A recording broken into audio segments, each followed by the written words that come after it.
All right, welcome everyone. Today is July 2nd.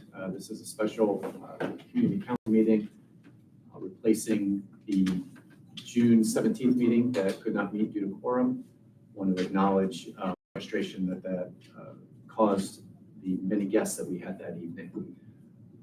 So if you would help me stand and help me get started with the Pledge of Allegiance. I pledge allegiance to the flag of the United States of America and to the republic for which it stands, one nation, under God, indivisible, with liberty and justice for all. All right, so to get started, the first thing that we have is I've received from our clerk the replacements of our two missing council members, Zach Michelson and Dr. Minna Fisher, and we'll be swearing them in. Roll call for the Roll call first, sorry. Ms. Brewer? Here. Mr. Fisher? Here. Ms. Grimer? Here. Ms. Mail? Here. You specifically. Now, I had specifically asked what order we do things in, and still, all right. If you would please stand and raise your right hand. Yes. All right, so how do we do it so we can do both at the same time? Just switch out. Do you? All right. Repeat. All right. Do you affirm that you will protect and defend the Constitution and laws of the United States of America, Constitution and laws of the state of Ohio, the charter and ordinances of the Village of Gulf Manor, and will faithfully and fairly discharge the duties of the office to which you've been appointed? I do. Thank you for your service to the village.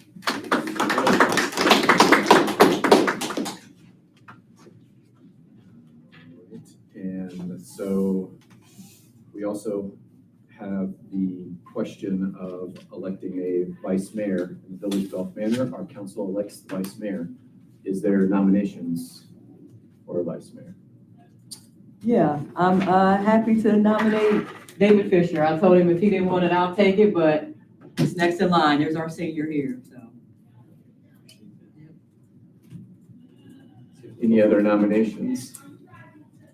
I will say, as I've said before, and I've told both David and Melody this, that I have a good working relationship with both of them. I'm sure I can work well with both of them. My preference, as I stated in November, was that the individual who had the most votes made the most sense to me to be the vice mayor.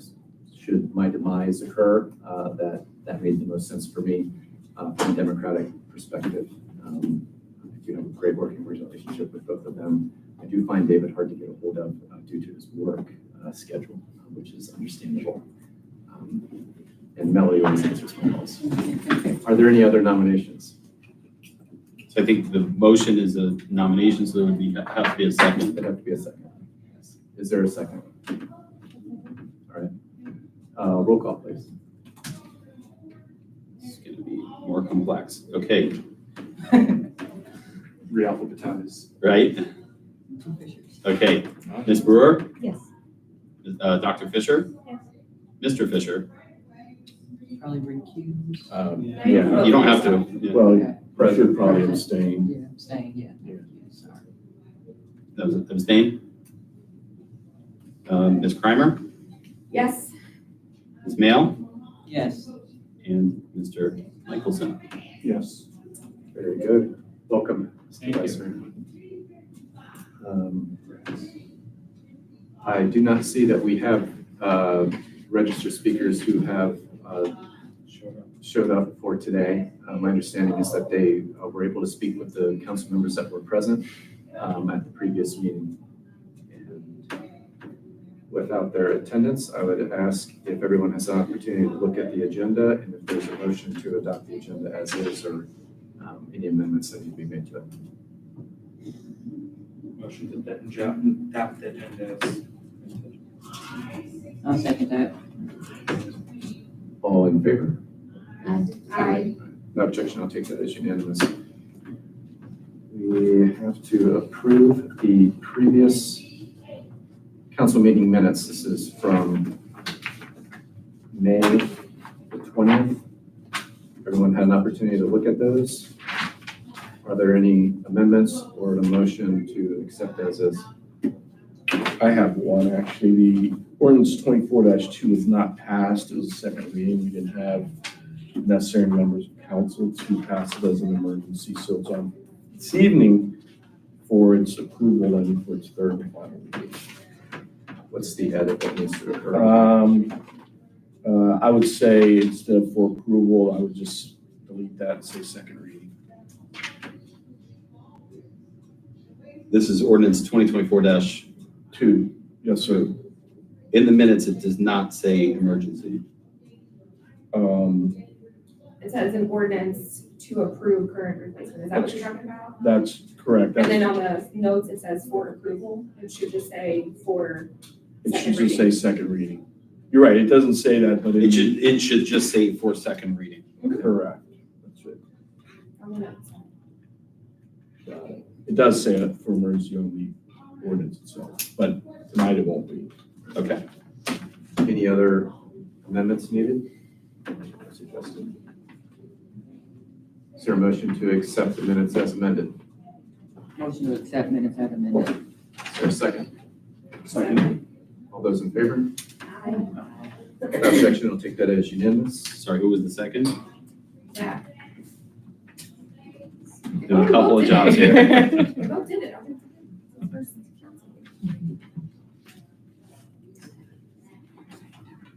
Trying to keep things going.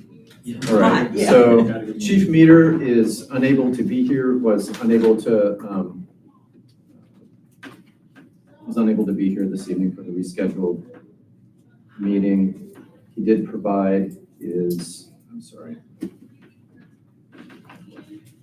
He did provide his report, and that's available online for May. Just a reminder that it's always a month behind because June just finished and that report wouldn't be available yet. It's a great resource. If anyone watching hasn't seen this resource before, you can find it online. It has a list of all the dispatches that occurred through our relationship with Deer Park Silverton Fire and EMS. And it also has response times listed on there. Been very happy with the reports that they provide. Any questions about Chief Meter's report? Right. So a couple updates that I have. The solicitor RFP update. We've advertised the position city and county-wide, but have received only one application. I've ordered that we add an additional advertisement statewide, which may pull applicants from surrounding counties.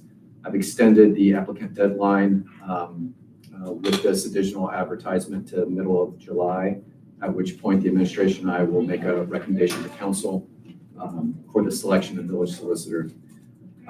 Concerning the magistrate RFP, I received 2 applicants for the village magistrate position. I reviewed both and have made a decision pending approval of compensation to continue the contract with Ellen Wolf with an increase in her pay to reflect the current market. The other applicant had a very impressive resume with extensive experience as a prosecutor in winning capital cases, but I believe Ellen Wolf would be a better fit for Gulf Manor. I believe the ideal candidate has experience with both prosecution and defense, and as such knows how best to meet the needs of both in creating an environment for a fair hearing. That's what I want for our residents. I believe Ellen Wolf will more closely meet that standard. I welcome her continued service to the residents of Gulf Manor. I'll be creating a safety task force that will make recommendations to the administration and the council as needed on issues related to community safety. The task force will consist of village employees and may periodically recruit experts and volunteers as deemed relevant to topics of review. The structure of the task force is currently under review by our legal counsel. It will be formally be launched upon the completion of this review, which is anticipated by early July. Also on 6/6, we did a press release. So this was about a month ago concerning some of I'll read the press release. Gulf Manor Mayor Stephen Densmore and Police Chief Chris Campbell today announced an enhanced patrol effort by the Gulf Manor Police Department in the village this summer. Since school's been out the past several weeks, there's been an increased number of complaints about the noise of youth after curfew, as well as youth that play dangerously, failing to clear streets for moving vehicles. Additional concerns include the discharge of toy pellet guns, which has reportedly damaged property, harmed pets and bystanders, and raised concerns that these toys might be misidentified, potentially leading to a dangerous escalation of tensions. Mayor Dinsmore stated, quote, "The Gulf Manor Police are among the best trained peace officers in the state of Ohio. They're good with kids and know how to safely redirect the more alarming, unruly behavior we sometimes see. These increased patrols will ensure safety and address concerns residents have about maintaining curfew, helping keep the peace in the village during these summer months. We are fortunate as a village to have so many families with children. The increased patrols are an opportunity for residents, kids, and our peace officers to get to know and support one another, providing spaces for everyone to safely enjoy. Starting Friday, June 7th, evening police patrols will increase on residential streets at varied times and days. In addition to the increased patrols, Gulf Manor observes a curfew from 11 p.m. to 5 a.m. Sunday through Thursday, and 12 a.m. to 5 a.m. Saturday and Sunday for individuals under 18 years of age. Exceptions to this exist for work schedules and parental accompaniment. Mayor Dinsmore is considering modifying the weekend curfew as necessary. There is legislation for council today concerning that. Also want to note for the chief, I saw Officer Mullins yesterday talking to some kids that were running around with those pellet guns, and felt really good about what I was observing in the situation. So I want to do a shout out to Officer Mullins for that. Police Chief Campbell said residents are requested, as always, to report any unusual behavior or incidents directly to Gulf Manor Police Department at 513-825-2280 to notify officers on duty of the situation for everyone's safety. If you see something, say something. I've requested that property descriptions be added to the property report given to council. I'm hoping this will make the report more user-friendly when assessing the number and types of properties that the village controls. I met with the Hamilton County Coroner. The First Suburbs Consortium hosted a presentation of the Hamilton County Coroner, Ms. Samarco, MD, at our monthly membership meeting. Dr. Samarco gave an overview of the jurisdiction and services offered by the Hamilton County office, which is quite extensive. I'll be making a request as an executive member of the consortium that future guest speakers be recorded such that the video of these presentations can be shared more readily with our membership. I think that'd be a huge help. These are lots of rich information in this, and getting the video would help get the word out more about that. We have an executive meeting this Monday of next week. Annual Conference of Ohio Mayors. I attended the annual two-day conference in Columbus of the Ohio Mayors Association, which consisted of mayors from across Ohio, had guest speakers and roundtables on a variety of topics, including economic development, issues and bills of municipal interest, Ohio Public Works resources, securing municipal grant funding, property management strategies, and strategies for addressing housing and economic challenges. I'm working on getting the slide deck associated with each presentation to share with interested members of council or anyone interested. I'm also creating an economic development task force that will make recommendations to the administration and the council as needed on issues related to economic development. The task force will consist of village employees and may periodically recruit experts and volunteers as deemed relevant to topics of review. The structure of the task force is currently under review by our legal counsel and will formally be launched upon completion of review, which is anticipated by early July. One of the items discussed at the Mayor's Conference roundtables was best practice of identifying residents who have experience in grant writing to help respond on short notice to grant opportunities. Many of these opportunities open up with a short window to respond and provide no advance forewarning of the opportunity. Having a team of volunteers experienced in grant writing is deemed essential for success in communities our size. Likewise, it's considered best practice for the administration to prepare a template that can be used by these volunteers in responding to grant opportunities. I anticipate the task force addressing these best practices along with other priorities as we move forward. On a related note, I have a meeting scheduled with, on a related note, I met with the Center for that should say county development. In my report, it says local development. With our legal counsel and our administrator attended as well, reviewing best practices for the use of memorandums of understanding and requests for RFPs when discussing developmental projects with potential contractors. Secured two takeaways from that. One is that I should be receiving a statement from the county development center on what all they think is important to have included in MOUs, memorandums of understanding, what they would caution about having in those, as well as a list of, and one of the concerns that I was bringing there is that we had a developer that was submitting an MOU and we hadn't done any kind of RFP. And so I wanted to be clear, what are the rules around that, and make sure that our attorney and everyone was up to date on what that process is supposed to look like. So they are preparing a list of folks that whenever we are interested in a development project, that we can put the call out to all those people, and also they're providing a definition of why those people are on the list, so that as we find other people, we can see, do they meet these qualifications, and we can get that on the list. Can I ask a question? Sure. Is that for the parks redevelopment master plan that we had asked for an RFP to happen? Right, I saw that in your committee report, and I'm unclear, and I apologize for my lack of clarity on whether the parks master plan would be included in that or not. I need to defer with the administration. I believe we had to spend the money, or we had to have a plan how to spend the money by Yeah. June, end of June, Okay, July 15th. Okay, Okay. so I would like clarity because I've been asking since that master plan was presented from the contractor, and I asked for an RFP, and at that point, we've not gotten clarity. Okay. Thank you. are you able to speak to it? I can't speak to that. I'll apologize, Councilman Kramer. I'll discuss that with the village administrator as soon as possible and make sure they reach out to you directly on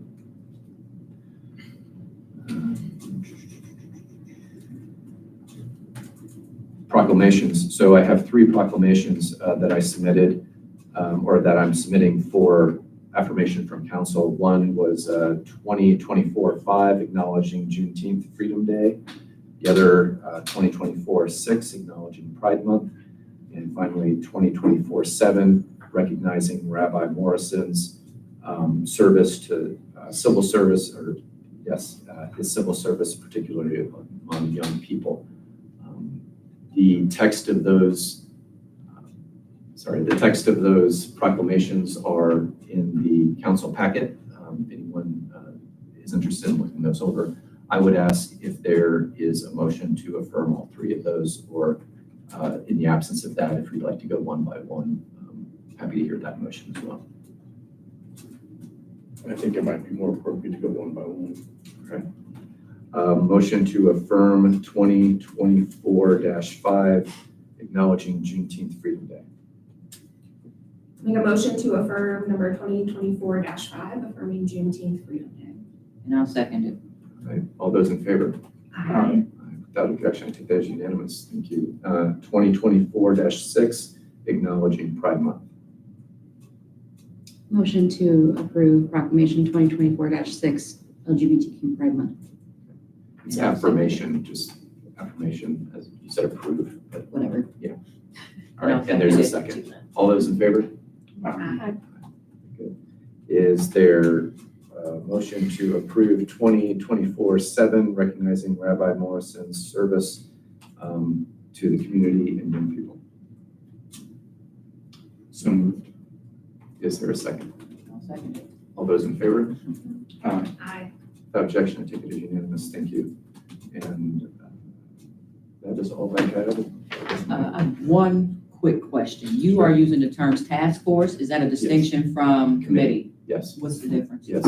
So a committee would require quorum, would Okay. require public meetings. Okay. And what I had in mind was staff working on specific projects that they would be reporting to council on. Okay. So that, And that's what I'm working on, is to ensure that these task force, because we're talking about 2, aren't going to be subject to public meetings and so on. All right, thanks. and The only other question I had is just clarity on the RFPs and whether that actually goes through executive or if that is the mayor. I've not been clear. I know I've asked lots of questions around the RFPs and the use of them and the need to have Right. them. Yeah. But I am not sure, like for the magistrate, for solicitor, is that within the mayor's wheelhouse or powers? I And don't- the charter feels kind of silent, so I'm Right. just asking a clarifying question. So I So, understand the boundaries. yeah, so my understanding of that is, I would defer to our legal counsel. My sense of it is that we would always bring that to council.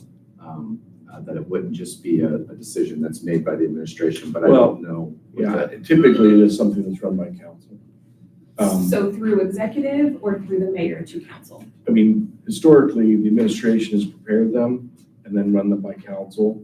I mean, I I'm think, happy to run those through executive. yeah, given what we've done previously or our kind of new process, it would make sense to go to executive, then come to council.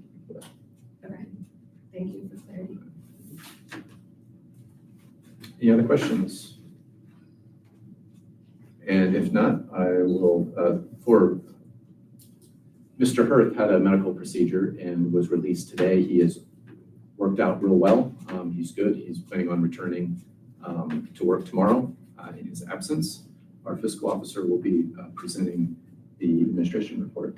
So I don't actually have an administrative report for him. I just have the fiscal officer report, which is kind of a rehashing of what we did at the previous finance meeting. Mr. Butler, my understanding is that if that's attached to the notes and it could be referenced to being the finance packets for May and June, that's not something which is required to be passed or approved by council or accepted by council by ordinance. Is that correct? Oh, no, it's not. It's your report. Right. So that report was given at finance. So if there's a request, I'm happy to go over May and June. And you're saying it's in the record? It's in the record for Tonight. finance, and it would just be attached as the part of the minutes for Yes. finance. But if there is no specific request to hear May and June, I'm happy to move on and say we can just discuss one topic that is up on the legal memo. Is that okay? Okay. Without objection. Yeah, thank you. Okay, save us all some time and some sweat. So we're all thinking. So the finance item tonight is an ordinance to amend appropriations for current expenses and other expenditures of the village. It had been brought to my attention that the language of the ordinance says that it is for the recreation fund, but there are 5 pages of information following that, which if you're not familiar with that, it could be a little bit daunting.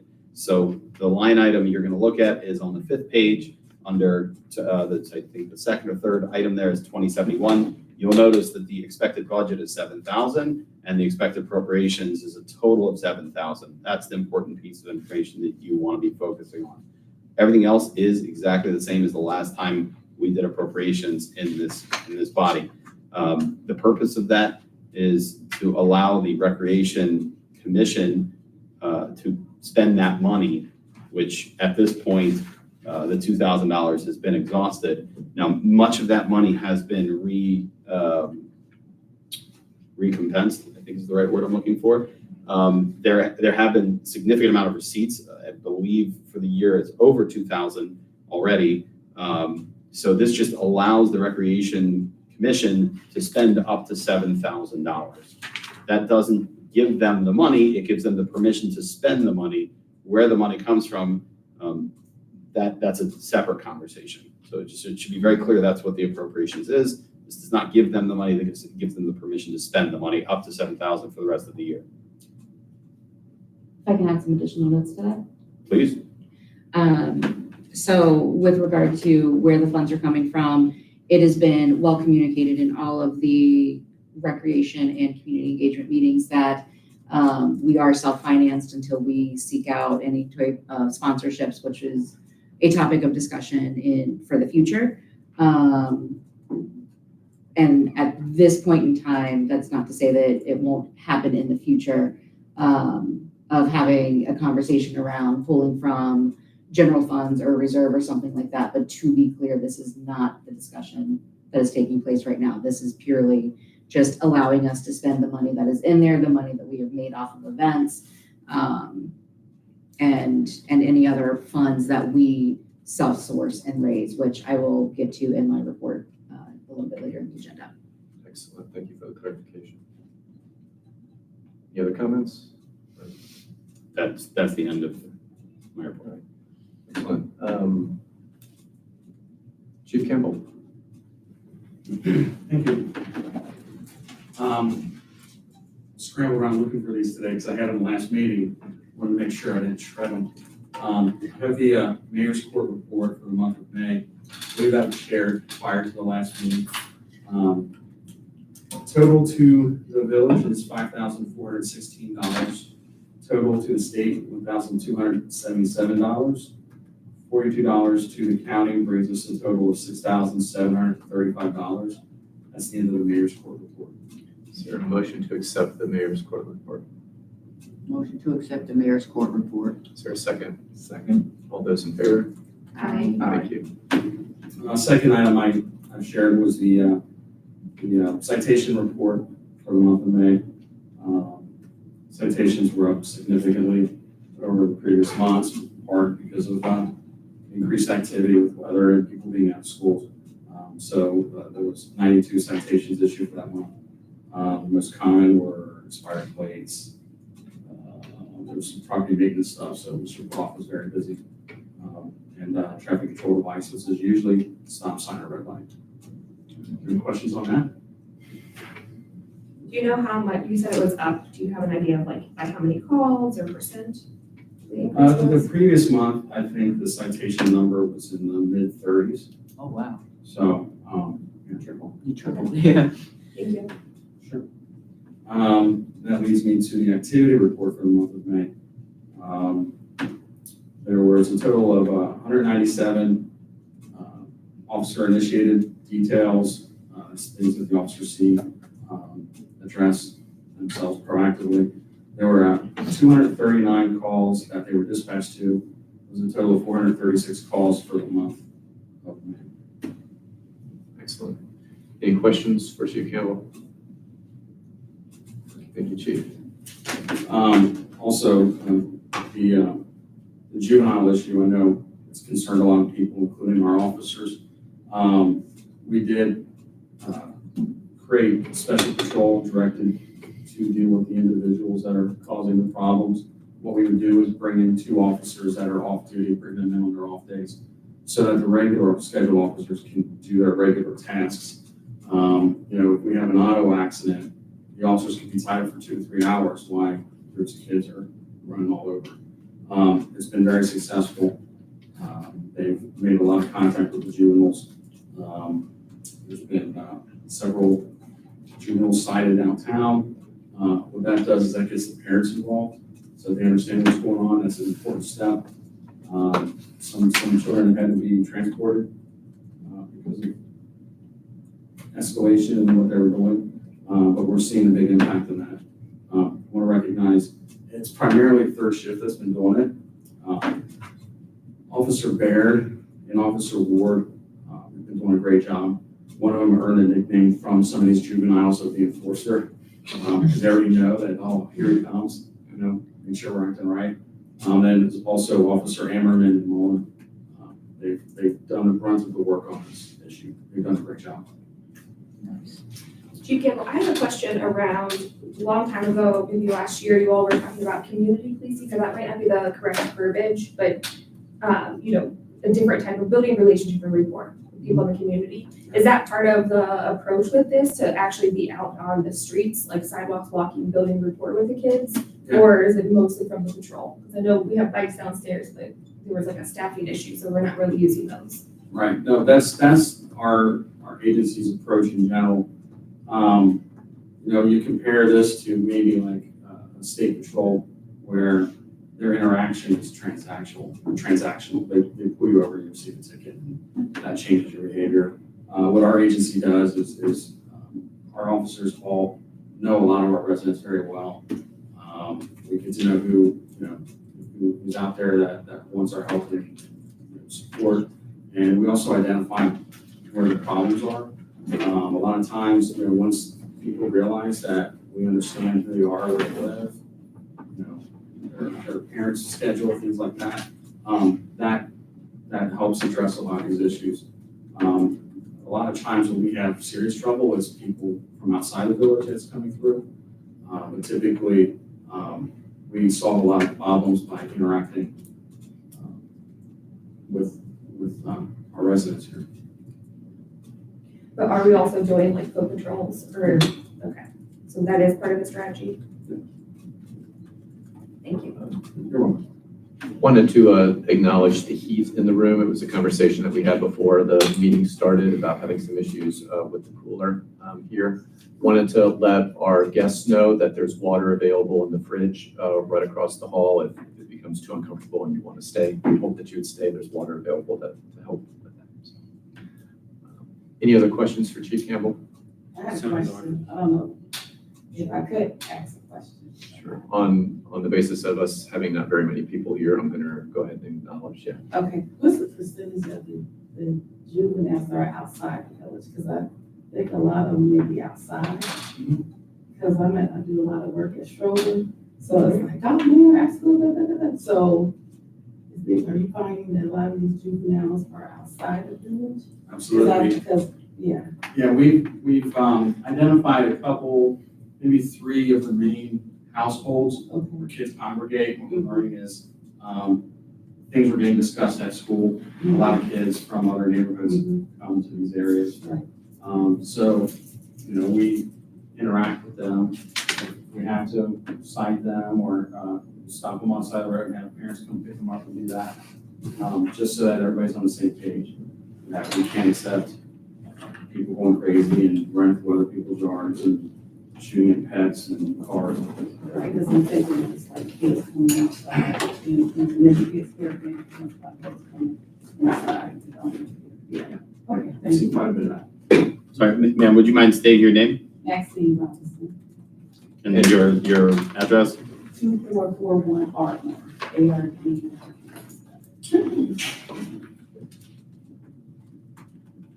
All right, Mr. Butler, Solicitor. Thank you. The first piece of legislation on the agenda is 24-2 regarding the current replacement pages to our ordinance, our codified ordinances. I think we've looked at this more than once. Again, yearly we update our ordinance books to reflect new ordinances passed by the Village of Gulf Manor, as well as changes to state law. It's also part of our code. We've had 2 readings on it thus far, so we no longer need to have a supermajority. We can just pass it with a simple majority. And so I do need a motion, but I do need a motion, hopefully, to read by title only. Is there a motion to read by title only? Motion to read by title only. Is there a second? I'll second it. All those in favor? Aye. Aye. Without objection, I'll take that as unanimous. Thank you. Ordinance number 2024-2, an ordinance to approve current replacement pages of the Gulf Manor codified ordinances and declare the codified ordinances, and we're not declaring an emergency. Is there a motion to accept ordinance 2024-2? Motion to accept ordinance 2024-2. Is there a second? Second. Roll call, please. Yes, I can do it. I've got it written down. Ms. That's Brewer? Yes. Dr. Fisher? Yes. Mr. Fisher? Yes. Ms. Kramer? Yes. Ms. Mail? Yes. Mr. Michelson? Yes. Excellent, thank you. The next is ordinance 2024-4, amending appropriations. It was addressed by our clerk treasurer earlier in regards the monies for the recreation commission, for the recreation fund. As it's an appropriations ordinance, we only need to have 1 reading. What did you do? Motion to read by title. I was on a roll. Motion to read by title only. All right. I was going to say point of order. Continue. No, I'm not offended. Okay, ordinance number 2024-4, an ordinance to amend appropriations for current expenses and other expenditures of the Village of Gulf Manor for the fiscal year ending December 31st, 2024. Is there a motion?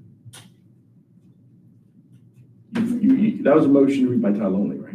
Right, It need a wasn't motion to second, approve. you just read it by title. Oh, I seconded it. You did? Yeah. All those in favor, retroactively? Aye. thank you. See, I was in a flow and it got us. I missed it. Now, we need a motion to adopt. Is there a motion to adopt? Motion to adopt. Is there a second? Roll call, please. Ms. Brewer, Yes. Dr. Fisher, Yes. Mr. Fisher, Yes. Ms. Grimer, Yes. Ms. Mail, Yes. Mr. Michelson. Yes. Thank you. The next is ordinance number 2024-5 regarding starting the weekend curfew earlier, relates to the issues we've had with juveniles in the neighborhood, as we've already discussed. I would like to have this, I think the police department has requested to be passed as an emergency so it can be effective as soon as possible. Is there a motion to read by title only? Or, okay, is there a second? Second. All those in favor? Aye. Okay, unanimous. Without objection, I'll take that as unanimous. A motion to also waive the rule calling for 3 readings. Motion to waive the rule, calling for 3 readings. It's an emergency. Thank you. Second. All those in favor? Aye. Ordinance number 2024-5, an ordinance amending chapter 503 of the Gulf Minor ordinances to modify the effective hours of the minor curfew within the village and declaring an emergency. We're going from midnight to 5 to 11 p.m. to 5 on Friday and Saturday, and that is consistent with the rest of the week. So it's just always 11 to 5 a.m., Yes, sir. 11 p.m. to 5 a.m. Any discussion? I guess I should hear a motion first and a second. Is there a motion to accept? Motion to accept. Is there a second? Right, any discussion on this? Any questions concerning it? This was Yeah, requested by. my question is this enough, or do you need it earlier? What does the police department recommend? Is I think this is appropriate. It's not so much the hours as it is the behavior. But what it does is by making it 11 throughout the whole week, it eliminates that confusion. There's a lot of exemptions for juveniles, to still be able to have weekend activities. This isn't going to impact that. Our officers are going to go on a case-by-case basis when addressing it. So there's lots of reasons for people to be out, when it's approved, and this ordinance allows for that. I think most communities are 11. I don't see the need to move that up any earlier. Any other questions? How Yes. would it be communicated without the curfew? Yeah, our normal means, which is People don't come to meetings, they don't. Right, YouTube, right. they don't- it would be pushed out on social media, or can be pushed out on social Okay. media. I would actually ask Ms. Brewer if she has ideas on best ways, best practices to push out this information to our community. I could speak to this as well. Okay. So our officers, if it's 10, 15 or something like that, and they see a group, I mean, a lot of times people are going, if somebody's going to be a goofball, they're going to be a goofball tonight. So our officers will kind of talk up, we'll approach a group and just kind of chat with them a little bit and say, hey, just so you know, curfew's coming up. So we're not going to jump out and say, gotcha. We see people, we kind of make them aware that, you look a little young, you should be heading back home. What are you guys up to? Curfew's approaching, we let them know. And that's the most effective way, I think. So would you want social media support on it, or you Sure. think that that's All just? support we can get. Maybe We a can push push it out on. through all the channels. We can push it on the app. We can push it through everything we got, email list, all the stuff. Yeah, I agree. It's probably better to be a little proactive on it and trying to get the message out there as much as possible. And not, although it's great, I definitely appreciate you notifying the people who are out there. I think it's also beneficial for the parents and everyone to know what it is, from the get-go. Excellent. Any other discussion? I'll ask for a roll call. Ms. Brewer? Yes. Dr. Fisher? Yes. Mr. Fisher? Yes. Ms. Grimer? Yes. Ms. Mail? Yes. Mr. Michelson? Yes. Excellent. The last resolution is 2024-8, a resolution approving a government aggregation natural gas supply agreement. You'll note that on the legislative agenda, as well as a previous resolution, it said with AEP Energy Inc. I don't know where that came from. This is a resolution that's provided to me by the company that we partner with to aggregate the energy, to negotiate for us. Again, I don't know why they had that in there. I deleted it. So this is simply resolution 2024-8, approving the government aggregation natural gas supply agreement. So just removing the with AEP Energy Inc. Yes, ma'am. And this is the first reading of this? This is the first and only reading. It's a resolution, so it requires one reading. Gotcha, I got confused because it was in the packet last week, but because we didn't meet. Cool. So any other clarification needed? I know a lot of times residents are kind of confused about this process, and I believe it's helpful to give a summary of what's going on here. My understanding is that this was the aggregation process was approved by the electorate. So it's not something that we can change unless it goes back to the electorate, all right? But if there are other questions about that process, I know that Mr. Prednoff has been very good at fielding questions about how that works. So, yeah, and I certainly defer to Mr. Michelson. I think that was something that was tasked in the last executive meeting. Yeah, so I met with Ron this past week. Mainly what I wanted to talk to him about was myself, for just in my personal situation, it was best for me to opt out of the aggregation. And, you know, everyone needs to make those choices themselves. So I was just hoping that there could be more information on how to opt out, how to select a new provider, and all that sort of stuff, and actually direct us to the states. The state has a lot of resources in this. So I met with Ron, and we actually have on our website a fair amount of information about this already that I think is pretty robust, but I am reviewing it additionally in greater detail and providing any recommended additions of additional information to Ron or the administration in general for their consideration of including that additional information. So something that I will be including as well in the minutes will be a phone number for the do not aggregate list. This is for individuals who do not want to take part in this ever and never want to have this conversation again. That's 1-800-686-PUCO-7826. And that is the Public Utilities Commission offices that basically provide this number. You can get on the do not aggregate list, and then you do not have to participate. It is fully voluntary. Again, why it was passed in the early 2010s, I'm not sure, but it's something we inherited. So if you want out, it's in the minutes, the number's in the minutes, or you can find it on the PUCO, I think it's called PUCO, Public Utilities Company, Commission.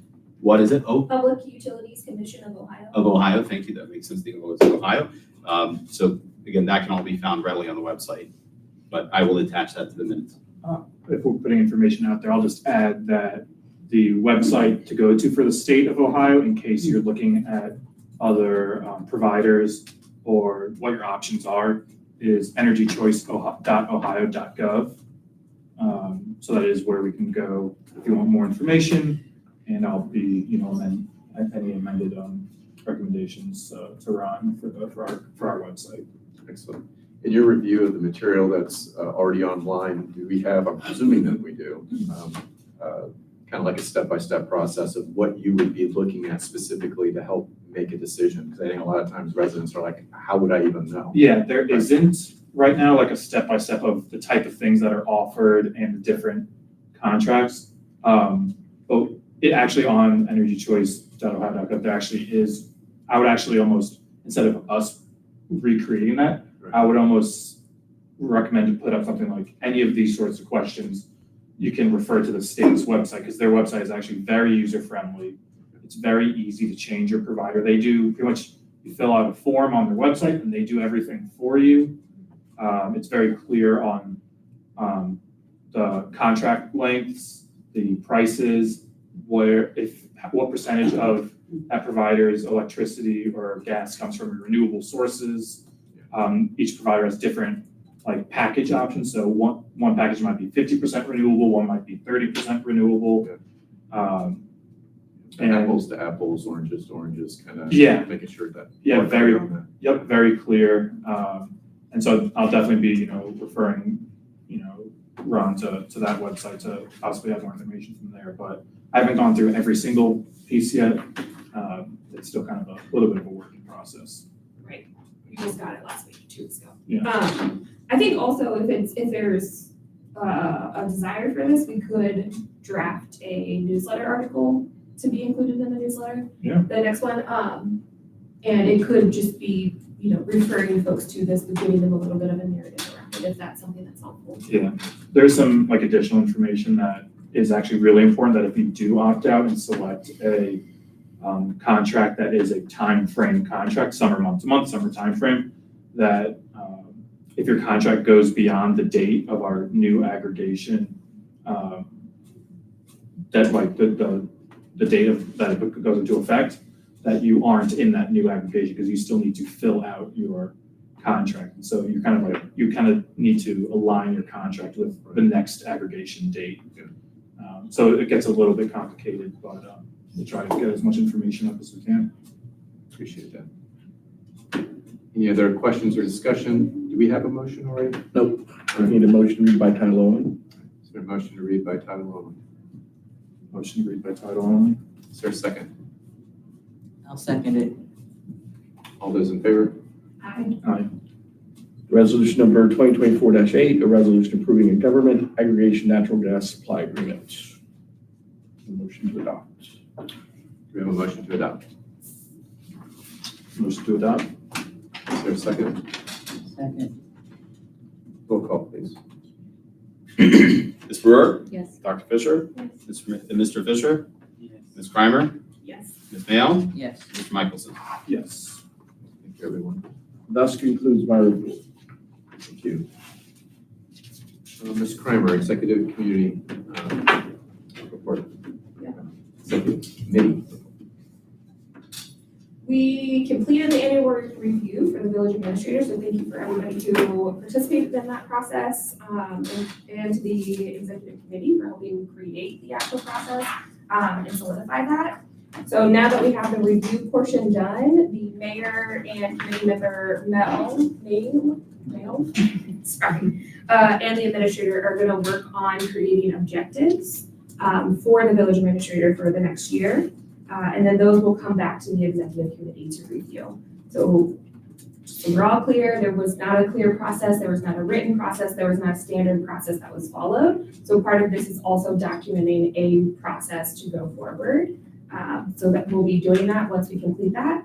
I also drafted a conflict of interest form for council members to fill out. This is something that we added to the rules of council back in January, and I sent that earlier today. So executive committee will be reviewing that. And Zach is putting together a one-pager on aggregate energy Stuff. stuff. Yeah, those are my updates. Excellent. Any questions for the chair? It sounds like we're also getting some RFPs. TBD. All right, let's see.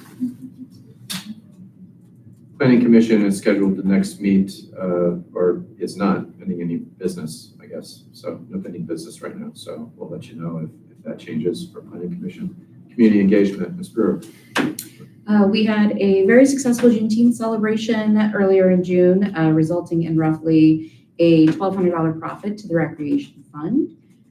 We also participated in the Cincinnati Pride Parade. We had a small but mighty contingent of residents. I'd like to extend a special thank you to Lizzie and Danny Lake for the use of their truck, and to Alan LaFollette for driving. And then residents that participated included Katie LaFollette, Elaine Moskovitz, Kelly Pendergraft, Yasemin Yasa, Brittany Kramer, and Emily Lasky. We Thrive, their bingo size classes have started. They take place weekly on Tuesday and Thursday until mid-August. In regards to events, we have quite a few things on the calendar, which there is a community calendar available. It is tinyurl.com/GM community calendar. We'll put a link in the minutes for people to download. It is also on social media. The strategic plan survey closes on Friday, July 5th at 5 p.m. Residents are encouraged to visit the dedicated page for the strategic plan on the Gulf Manor website for more information and also to click the link to complete the survey. We did a quick fundraiser selling Gulf Manor Pride shirts. They are still available. Those links are also online. We raised about $149 to go into the recreation fund. And then coming up, we have the 4th of July parade and picnic. We have a Buy Nothing Swap coming up July 12th and 14th. And then our next summer yoga series class is July 6th. So check out our Facebook page for more information. Charlotte, can you send me a copy of that report? Okay. Excellent. Any questions for the chair? Did you see the family game night? Did I miss that in the list? No, I grouped it under community calendar. Oh, gotcha. Thank you. The questions I asked for Mr. Fisher for the Finance Committee report. Yes, we met June 17th. Mr. Kritinoff gave us a rundown of where the finances are holding and everything looked in order. We had some discussion that we pushed to next meeting regarding a graphic designer. We'll have more information also by our next meeting. What else? We had a discussion about the ARPA funds that we still don't have discussion about. And what was this story that we still don't, Ron's not here again. So we don't have anything on that. Everything else looked pretty much in order in my report. Any questions for Mr. Fisher? Will you send me that email of questions? I was waiting for the past 2 weeks. Yeah, no worries. So Thank you. we're getting back to it. And then the item for the ARPA funds is an agenda item that's been previously submitted and left off of the agenda, including this one This today. council, Mhm. that was supposed to be on tonight's, It was supposed to be on in the June one, right? on the, right, that, Yeah. okay. It was put on by finance. And Ron wasn't here to give us an update. He's still not here now, so. Yeah.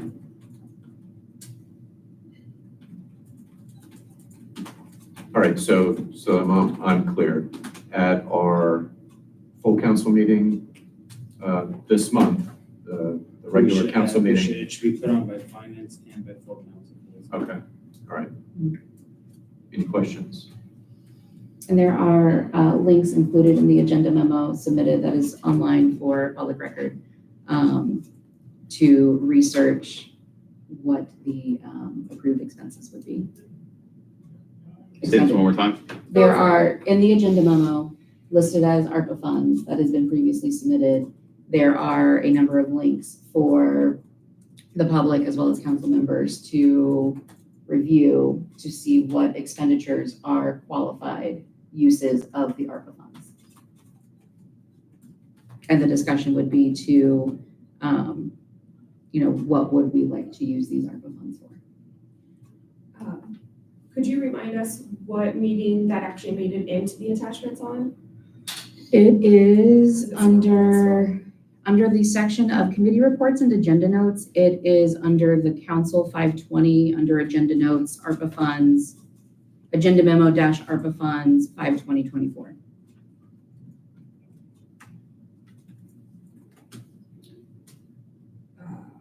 And that'll be in the minutes as well as a reference point. It should be, I'm saying I put it in. yeah, okay, cool, So, sorry. Yeah. So there's 3 links on there. There's the U.S. Treasury SLFRF eligible expenses webpage, the final rule overview in 2022, which was the initial rollout of the program guidelines, and then the updated interim final rule overview that was issued in 2023. Thank you for that. Any other questions? I do not see anything listed here under old business, under new business. I see municipal building access. Is that an error? Or do Well, we there have? was a request for an update. There was never an update given, I don't believe, to full council outside of the email around residents trying to get into the building and not being able to. Okay. So there was an email where Ron said that was a vacation issue, and then it happened again, and you all discovered that the keypad was not actually programmed. Yeah. I don't think any report was ever given. Okay. I don't have that on the calendar agenda this, so that's just my assumption of what this means. I was thinking that we had discussed it, and that's why it was on the agenda from a previous time. For those, if we didn't, if that was overlooked. So I believe we spoke to it. There's a keypad outside, all right? We got repeated complaints about not being able to get a hold of anybody in the building. And the way that it's supposed to work is that if no one responds, it goes to an auto respondent that allows you to pick, do I want to talk to the police department? Do I want to talk to the finance department? Can you pick that right at the door? It's the same message as you get when you call on the phone, all right? So that's the way it's supposed to work. And I came over in person to be like, okay, human factors engineer, what's the issue here? And the thing is it all works except when you press the key, it wasn't acknowledging that you were pressing the key. It was a IT issue. We got it solved that day, all right? And want to apologize to everyone. Actually, I got direction to put the apology out on social media, and that has not happened. And I'll make sure that happens tomorrow. It was an oversight on my part. But yeah, apologies to everyone that affected. It should be resolved now. Do we know how long that keypad it was on the doors and not working as it should? I have no idea. Was that from like COVID? Those keypads used to work. So Yeah. it hasn't been that one. Really? Yeah, it must have been a short period, because I know that they used to work. I mean, I don't know that this is the time or the place, but I also don't understand why our building is not open to the public during business hours. That feels bizarre to me, especially if like this is a cooling center on hot days. I don't know where that conversation would go, but it does feel weird to me that we have it so locked down, but we actually have the police department open, we have the administrator here, the village clerk, like why do we have to go through all of these things to actually get into the building? That's a public building. I agree with the sentiments. I would suggest that we bring it up as a topic in executive, allow the different speakers to answer to that. I've heard concerns about security is what the answer's been provided to me when I've asked about it. And yeah, I think it deserves a full hearing of folks so that there's clarity on why it is the way it is and if it's possible to change what the pathway to that would be.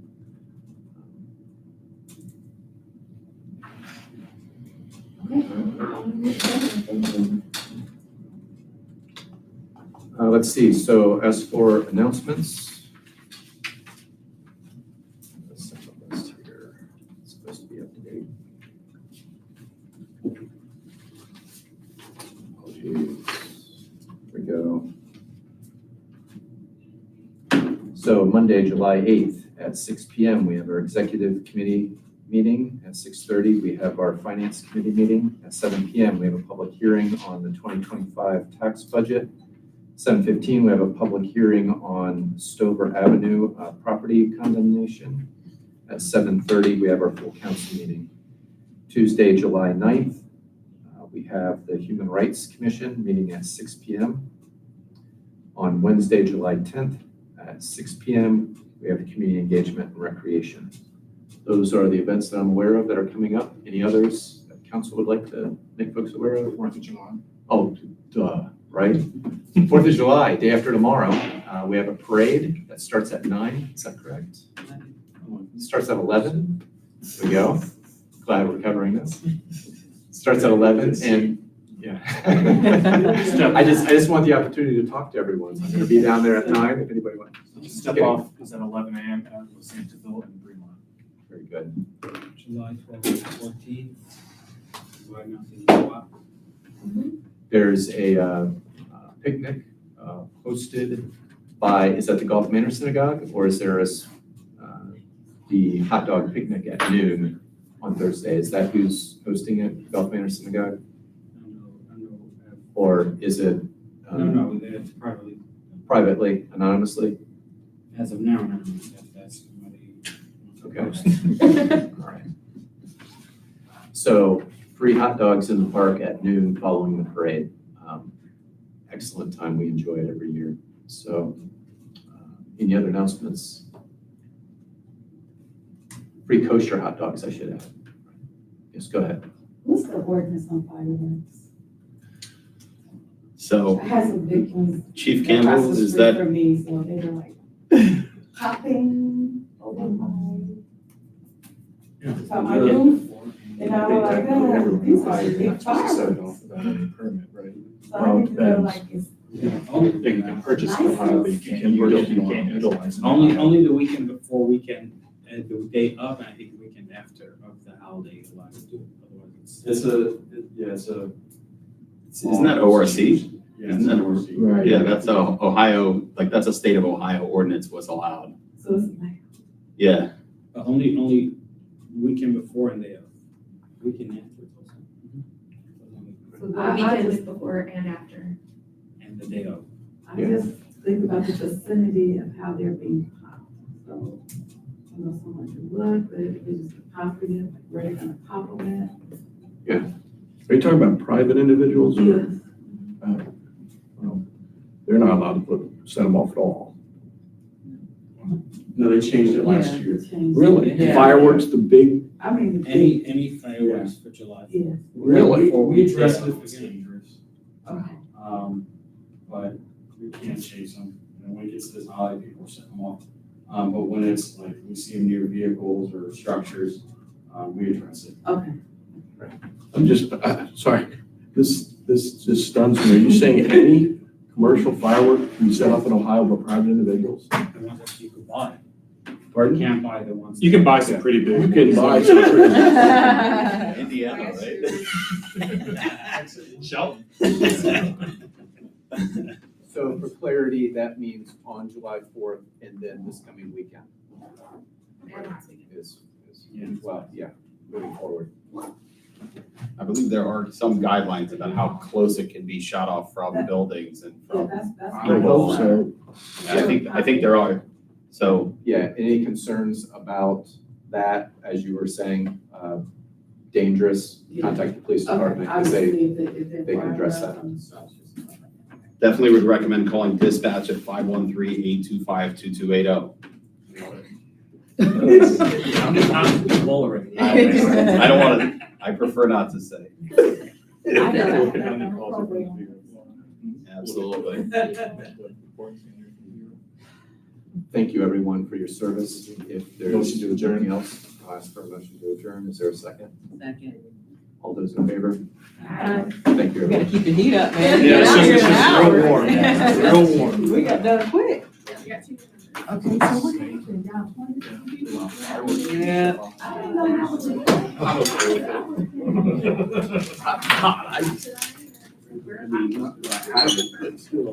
Our committee members. Congratulations, everybody. At least-